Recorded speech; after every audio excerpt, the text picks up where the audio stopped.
Joliba TV News filɛ b'aw an ka foli ni tannu bi ka taga ɲɛsin aw bɛɛ lajɛlen ma an minnu bɛ kan filɛ diɲɛ fan 14 bɛɛ lajɛlen an minnu bɛ kan lamɛn radio Joliba fana kan min bɛ tali kɛ fiɲɛ 105 ani murumuru fu Bamako yan nɔ segukaw fɛ u b'an lamɛn 100 murumuru 1 kan an bɛ bɛɛ lajɛlen fo ka bɛɛ waleɲuman dɔn an b'a fɔ ɲɛna aw bisimila kunnafoni sɛbɛn olu lakali kɛnɛ kan gafe minnu bɛ yen n'u bɛ bɔ don o don an balima kunnafonidilaw olu de b'a sɛbɛn limanaw an bɛ kɛnɛ kan ka lakale aw ye a bɛ se ka faamuya sɔrɔ cogo min na o la an b'a fɔ aw danse kunnafoni sɛbɛn n'u lakali kɛnɛ kan bakurunbaw la limanaw ka jira k'a fɔ min ye lakanabaliya ye ale bɛ sɔn halisa an ka jamana kɔnɔna la kunnafoni sɛbɛnw y'u da don a la a jirala k'a fɔ commune min filɛ nin n'o ye Wɛnkɔrɔ ye limanaw ko o mairie ana sous préfecture Bamancimaw taara o dakolonci ka bɛɛ lajɛlen jeni kunnafoni sɛbɛn y'u da don a la fo ka taa se o Bamancia wale kelen ma kunnafoni sɛbɛn kumana min ka fana o ye k'a fɔ min ye Bamancia wale tigilamaw ye sanga ani waati bɛɛ lajɛlen fɛɛrɛ kuraw de b'u bolo fɛɛrɛ minnu bɛ se ka kɛ jamanadenw yɛrɛ bɛ se ka don u ka bɛrɛw la cogo min na walasa u bɛ se ka fɛɛrɛ u ka kow ma min ye kunnafoni sɛbɛn y'u da don kuma wɛrɛw la ka jira k'a fɔ ko min ye premier ministre kɔrɔ ye n'o ye docteur Boubou Cissé ale yɛrɛ nin waati na a bɛ politique tɔn kɔnɔ n'o ye URD limanaw k'a ye taama kɛ ka taa ɲɔrɔn sirifikɛ fɛ yen nɔ n'i ye jateminɛ fana kɛ kunnafoni sɛbɛnw kumana lakɔlikaramɔgɔw bɛ kɛlɛ min na u ka sariya nɔfɛ n'o ye article 39 ye lakɔlikaramɔgɔw hakili la ko article 39 ko in ko ɲinɛ kɛra ko yɛrɛ de nka Choguel Kokala Mayiga premier ministre y'a jira k'a fɔ article 39 limanaw magamaka la a b'a nɔ na wa baara yɛrɛ bɛ ka kɛ n'a ye limanaw a jala k'a fɔ ko M5 RFP kɔnɔna la min ye madame Si Kayatou Sow ye ale de kabi Choguel Kokala Mayiga ale kɛra premier ministre ye madame Si Kayatou Sow ale de ye M5 RFP ɲɛmaa ye nka bi a yɛrɛ ko ale tɛ ɲɛmaa ye sabu foyi tɛ sara ale la kunnafoni sɛbɛnw kumana kan limanaw min ye fasidi sɛbɛnw ye u y'a jira k'a fɔ Jamil Bitar kumana fana min ye transition cɛmancɛ fanga kalo 18 ko ni jamanadenw ko dɔ ka fara kan dɔ na fara kan kunnafoni sɛbɛnw kumana ninnu de kan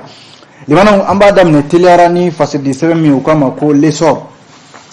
ale ye dantigɛli kɛ limanaw ka jira k'a fɔ sigida marabolo min filɛ nin ni u k'a ma ko Wɛnkɔrɔ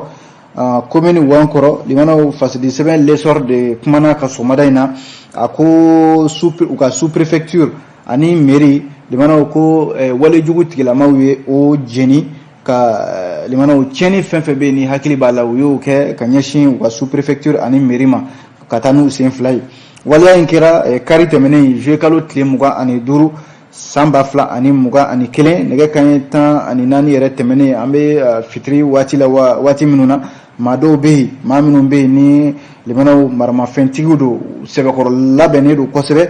olu de nana firi Wɛnkɔrɔ ale mairie kan ani sous préfecture limanaw ni Wɛnkɔrɔ lajɛ duguncinin don ani Bankas cɛ kilomètre 50 ɲɔgɔnna a bɛ taa o de la bɛɛ lajɛlen bɛ Moti mara kɔnɔna la o la sa ni ye jateminɛ kɛ ko yɔrɔ in yɛrɛ ma ja Mali ni Burkina o dancɛw la yɔrɔ min ye nin ye limanaw ni a jirala k'a fɔ Bamanci wale tigilamaw ka dagan bɛ yɔrɔ in na ye waati jan u bɛ yen nɔ u ka nin walejugu min ye nin ye limanaw a jirala k'a fɔ n'i y'a ye nin kɛra a bɛ n'a fɔ an ka foroba cakɛyɔrɔw ani lakana tigilamaw limanaw olu de kɛmɛ ka yɔrɔ bila pewu ka kɛnɛ yɛrɛ to Bamancimaw bolo u bɛ u sago kɛ sanga ani waati bɛɛ lajɛlen jamanaden minnu b'a yɔrɔ kofɔlen in na limanaw olu de ta kɛmɛ u sigin bɛ lakanabaliya kɔnɔ min ye kalanso minnu b'a yɔrɔ kofɔlen ninnu na n'o ye Wɛnkɔrɔ commune ye olu bɛɛ lajɛlen datugulen don l'essor ka fɔ la walasa maire min bɛ yen n'ale bɛ Wɛnkɔrɔ tɔgɔ la o ye Aruna Sangare ye limanaw ko ale yɛrɛ ye bɛnkan dɔ bolonɔ bila ani Bamanci wale tigilama ninnu cɛ waati tɛmɛnen ninnu na walasa marifatigi ninnu limanaw kana se ka kuma bɛɛ walejugu minnu filɛ nin n'u filɛ nin ka kɛ nin ka ɲɛsin u ka mairie ma n'u ka sous préfecture nka limanaw ko bɛnkan sɛbɛn bolonɔ bilala cogo o cogo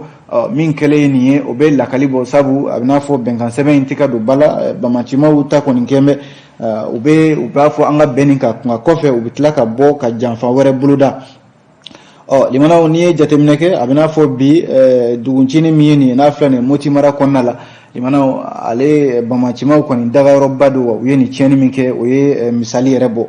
an map min filɛ nin ye min bɛ tali kɛ Bankas Abdul Kader Gindo ale de ye fasiri in kɛ l'essor kɔnɔ limanaw facilité sɛbɛn kelen n'o ye lesori a ko sanfɛ kalanso lakɔli karamɔgɔ minnu bɛ yen ni u bɛ ɲɔgɔn sɔrɔ lafasali kuluba dɔ kɔnɔ u ko min ma ko sinɛsup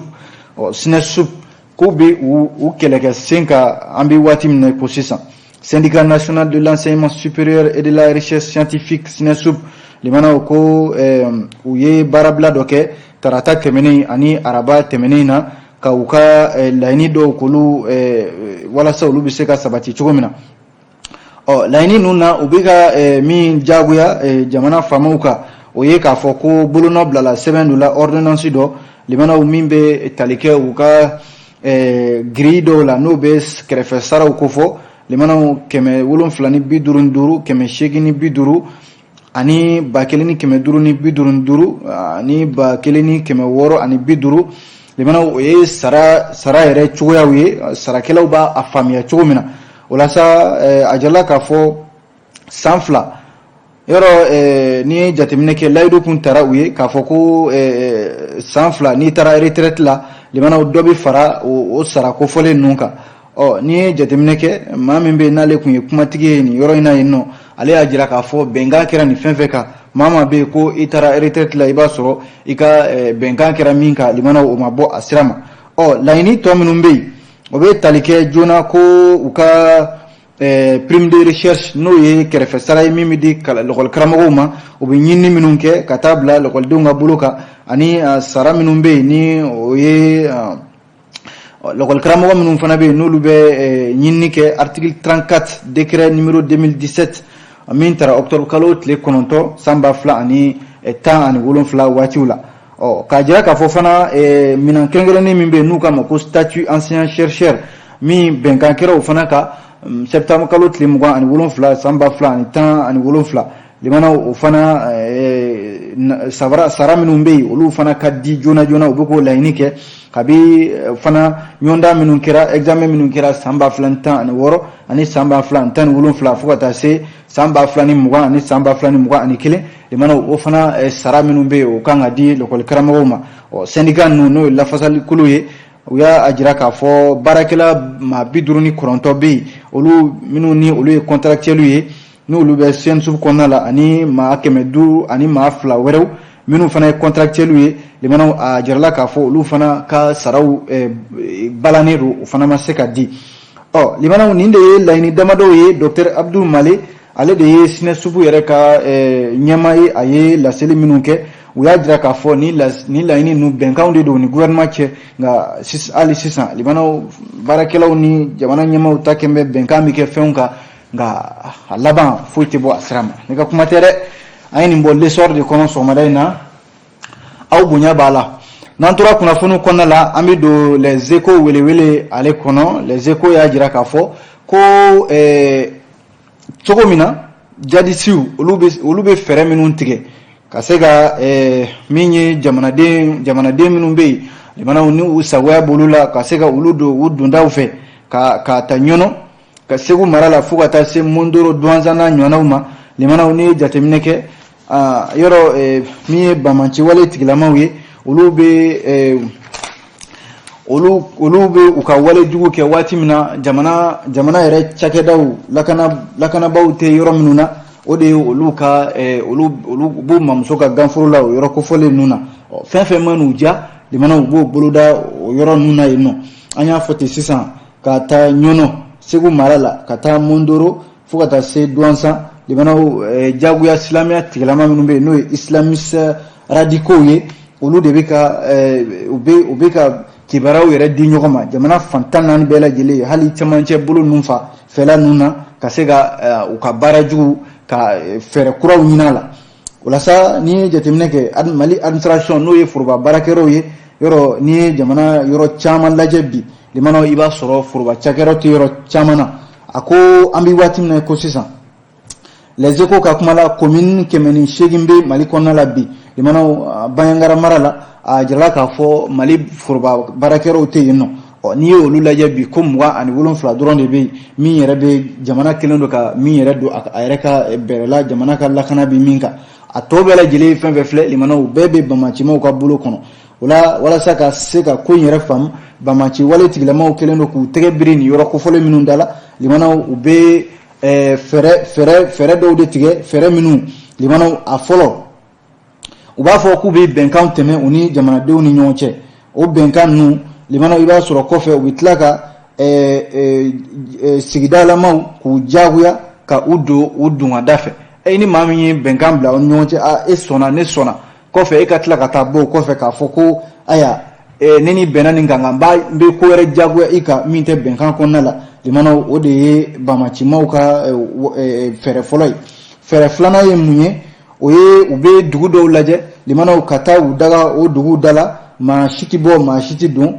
walasa u bɛ sɔrɔ ka jagoya u fana ka ko aya an ka hakilila de ye nin ye n'aw sɔnna an bɛ bɔ aw ka dugu da la bɛɛ bɛ taa i ka sira fɛ nka n'aw ma sɔn an bɛ dugu lamunu maa tɛ don maa tɛ bɔ o y'u ka fɛɛrɛ filanan ye fɛɛrɛ sabanan min b'u bolo limanaw ka ɲɛsin sigidalamaw ma o ye k'a fɔ n'i ye jateminɛ kɛ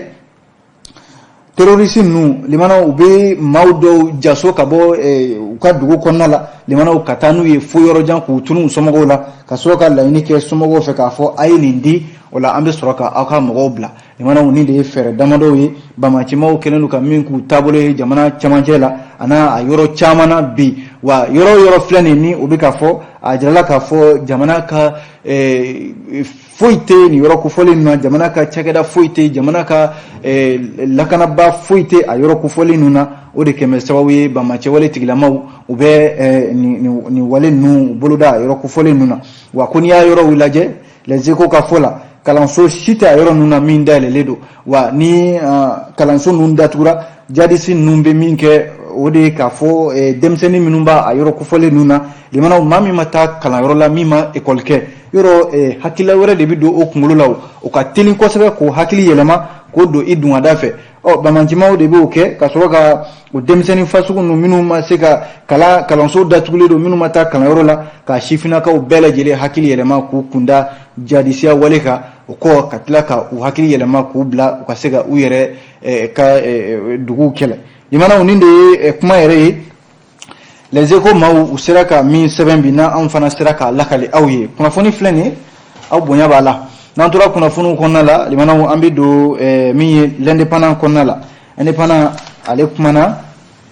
kunnafoni damadɔ bɛ indépendant kɔnɔ limanaw a jarala k'a fɔ section syndicale min filɛ nin ye kiiri tigilamaw tɔgɔ la ni u k'a ma section syndicale de la justice olu ye baara bila sɛbɛn dɔ bila gouvernement ka tabali kan limanaw baara bila yɛrɛ ko a bɛ daminɛ utukalo natɔ ye tile 17 ka taa bila a tile 19 la section syndicale la ministère de la justice et des droits de l'homme olu de ko don limanaw garde des sceaux ko araba tɛmɛnen u ye lasɔmini sɛbɛn k'a jira gouvernement la k'a fɔ olu bɛ fɛ ka taa baara bila la ko ni ye syndicat yɛrɛ lajɛ limanaw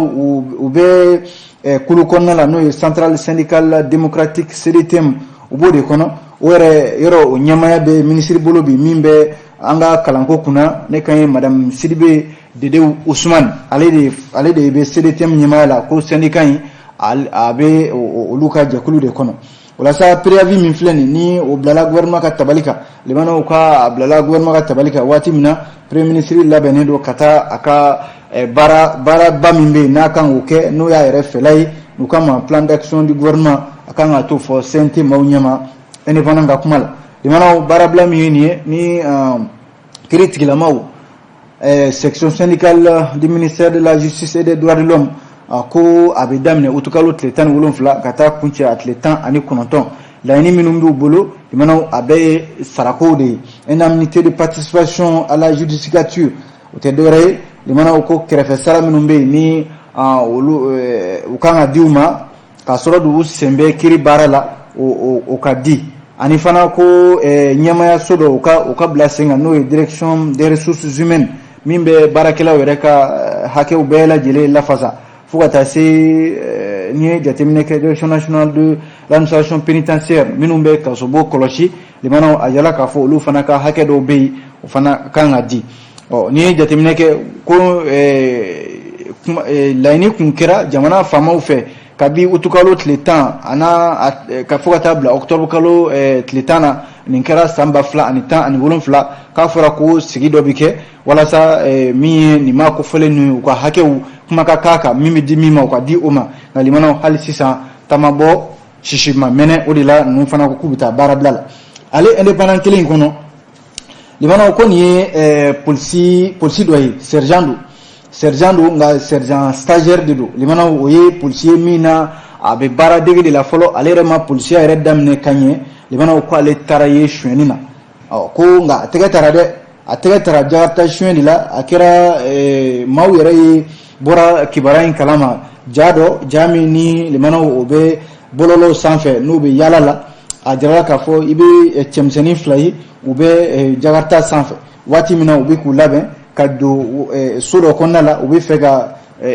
wali jakarta k'o ta ka taa n'o ye nka limanaw maaw nana bɔ a kalama cogo di ko maa kofɔlen ko polisilaka don ko min ye ja in ye video in a carina waati min na réseaux sociaux kan limanaw groupement mobile de sécurité n'u k'a ma ko GMS limanaw yɔrɔ polisiw yɛrɛ dama tɛ fili ɲɔgɔn ma olu de ka maaw y'a ye ko ko nin tɛ policier fiyewu wa a bɛ GMS yɛrɛ la o de la min ye brigade d'investigation judiciaire n'o ye BJ maaw ye olu de wulila ka sɛgɛsɛgɛli kɛ cɛ in ka sɔrɔ ka tɛgɛ kɛ a la nka ani min ye waleya in kɛ ɲɔgɔn fɛ limanaw o kɔni u bɛ ka o ɲini hali sisan o ma ye fɔlɔ waleya in limanaw a kɛra waati min na o y'a sɔrɔ polisiw limanaw o ma man di nin waati in na sabu waleya min kɛra juillet kalo tile 17 tɛmɛnen na brigade anticriminelle BAC maaw fɛ ni saya bɔra ko la lafiyabugukaw fɛ yen limanaw o ko ma ban fɔlɔ cɛmisɛnnin min bɛ n'o ye Abdoulaye Keita n'u k'a ma ko Cham ale fali la limanaw o ko yɛrɛ bɛ kiri ɲɛma o ma se ka ban fɔlɔ ni nin waleya nana kɛ yɔrɔ ale fasidi sɛbɛn kelen indépendant y'a jira k'a fɔ o maa kelen ninnu n'o ye BAC maaw ye brigade anticriminelle maa minnu y'a wale in kɛ limanaw ko u bɛ kasobo la u bɛ maison centrale d'arrêt de Bamako la nin waati in na Bamako kura kasobonba min bɛ yen ko u minɛna u bɛ kaso yɛrɛ la nin waati in na hakilila jiginna nin waleya in kɛra tarata ka dugujɛ alamisa la juillet kalo tile 22 tɛmɛnen in na waati min na BAC maaw u tun bɛ ka mobili dɔ gɛn limanaw sigana mobili dɔ ni o taara wolo cɛmisɛnnin n'o ye Abdoulaye Keita n'u k'a ma Cham san 19 ale fali la indépendant de ka kunnafoni ye nin ye limanaw a bonya bɛ nin kunnafoni ninnu na n'an bɔra yen nɔ an bɛ don fasidi sɛbɛn min kɔnɔ o ye Nouvelle Horizon ye limanaw Nouvelle Horizon kumana premier ministre Choguel Kokala Mayiga a ko ale b'a fɔ bi a kan yɛrɛ a b'a legelege ka ɲɛfɔ k'a fɔ article 39 magamakala bi magamakala sini article 39 baara bɛ ka kɛ n'a ye wa bi lakɔli karamɔgɔw hakili la ko article 39 ko u bɛ fɛ de ka ɲin'a kɔ walima ka kɛ fɛn ye fɛn min ni a bɛna bɔ a ma yɛrɛ Choguel ko lakɔli karamɔgɔw ka o bila sabu n'i ye jateminɛ kɛ u ka kɛlɛ fanba kun ye o de k'a fɔ article 39 n'o ye hakɛ ye sariya de don limanaw k'a di lakɔli karamɔgɔw ma u ka sarako n'a ɲɔgɔnnaw la n'i ye jateminɛ kɛ limanaw jamana kɔnɔna la foroba cakɛla fɛn fɛn bɛ yen i mana kɛ foroba baarakɛla ye o i mana kɛ collectivité baarakɛla ye o i mana kɛ finitigi ye limanaw jamana jɛnna n'a ye ko bɛɛ lajɛlen ka hakɛw ka kɛɲɛ bɛɛ ka kɛ kelen ye i ni diplôme min mana k'i bolo o ka kɛ maa wɛrɛ bolo limanaw sara min bɛ di o tigi ma o sara kelen o fana ka d'i ma o baara yɛrɛ daminɛna ordonnance min ni o bolona bilala jamana ɲɛmaaw fɛ o donna ba la kabi juillet kalo tile fɔlɔ tɛmɛnen k'a fɔ jamanaden min bɛ foroba baara la bɛɛ ka sara ka kɛ kelen ye limanaw ka bɔ o kuma in kɔni fɔra lakɔli karamɔgɔw ko aya olu ka article 39 ko sara min a fɔra ko maa bɛ yen k'i bɛ hakɛ dɔ kɔnɔ n'o ye statut ye sara min bɛ d'i ma k'o fana o sara kelen u ka fara olu ka article 39 ko kan nka Choguel y'a jira k'a fɔ limanaw ko article 39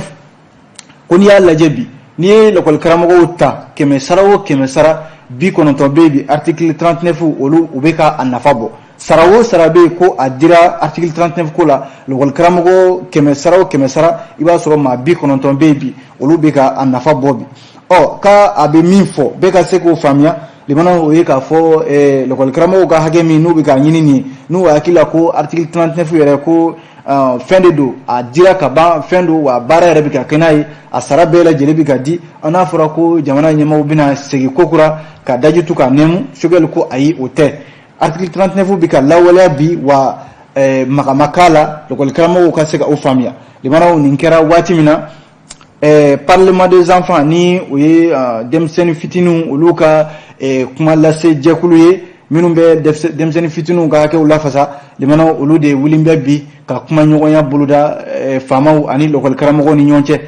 limana nin ye kabako ye dɛ denmisɛnninw olu de bɛ gɛn ko a ye taa kalan kɛ nka o denmisɛnnin kelenw de wulin bɛ bi limana ka kuma l'école karamɔgɔw ani faamaw ni ɲɔgɔn cɛ a t'a lajɛ sawa a k'a lajɛ an ka hakɛ ye min ye a k'o di anw ma a mana kɛ laɲini o laɲini a mana kɛ hakɛ o hakɛ bɛɛ bɛ ta ɲini nka anw fana ka siniɲɛsigi o jɔyɔrɔ b'an na min ye parlement des enfants maaw ye olu de wulila ka taa Choguel Kokala Mayiga fɛ yen fo a ka baarakɛyɔrɔ la ka taa sɛbɛn d'a ma k'a fɔ an ɲɛna limanaw ko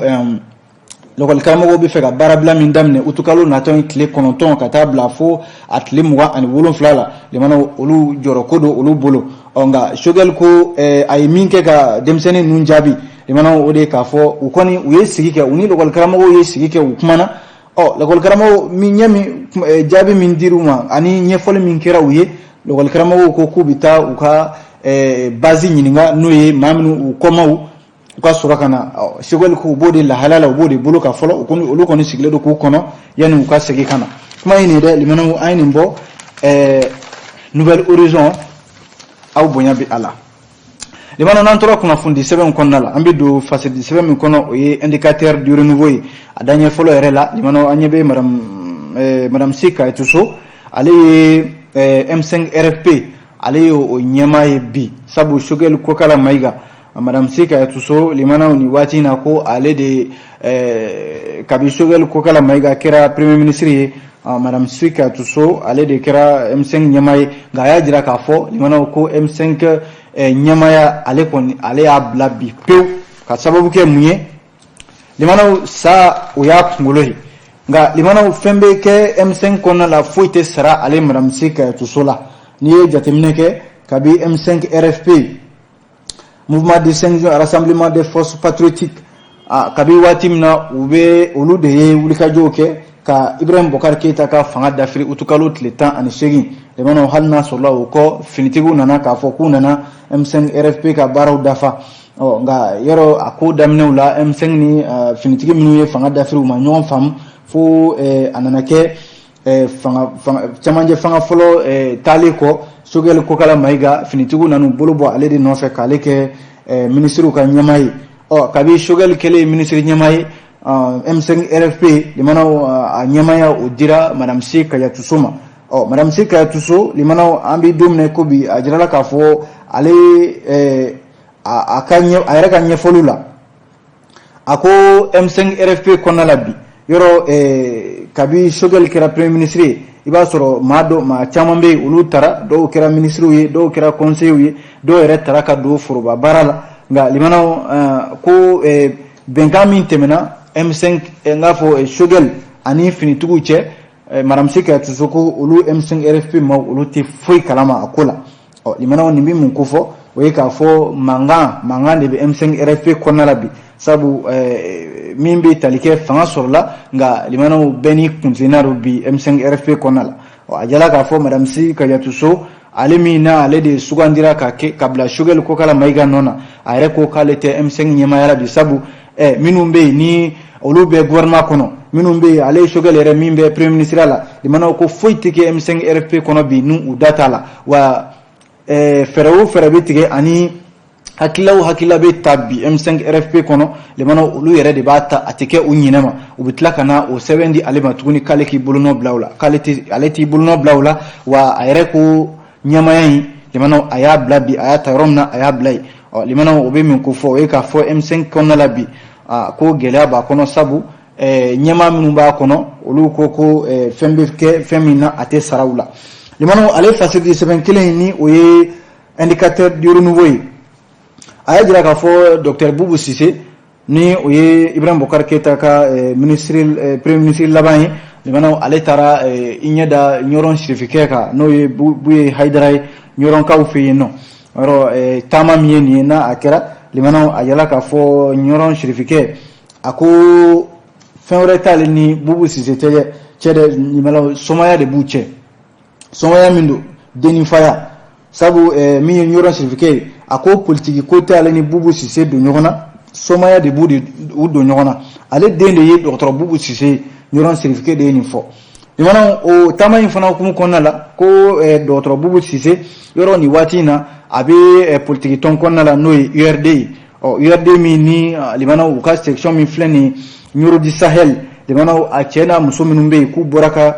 docteur bubu sise kumbe limana iba foko parti nyama rede nani fleni be bora sabu URD ka section nyama mieni ni oye yoro jaloye ako niso jado olu bolobi sabu docteur bubu sise ni ya jatemne aye joro min fa jamana in konala wa bubu sise kana URD kono oyo luka niso jabayebi uboraka akumbe wa bubu sise limana aye kuma fo kuma mina limana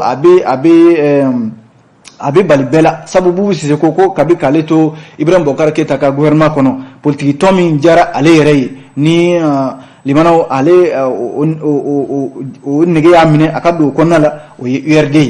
wala sa docteur bubu sise ako kabi ale be fangala watimna premier ministre la politique tomi ni o kanu amine o URD o kale kumbe fede akuntise ki to baraina kado URD konala o bara ubana sisan limana min kera o fobo docteur bubu sise ero ale be URD konala ambi watimna ko sisan atale nyoro di Sahel limana o yo misali bo sabu fenfe kera inno o niso jay URD tonde fenfe be ko bubu sise e nakanjar anye ibi URD konala bi fendu mini ambeseka an dishi bushini aye kuma ni de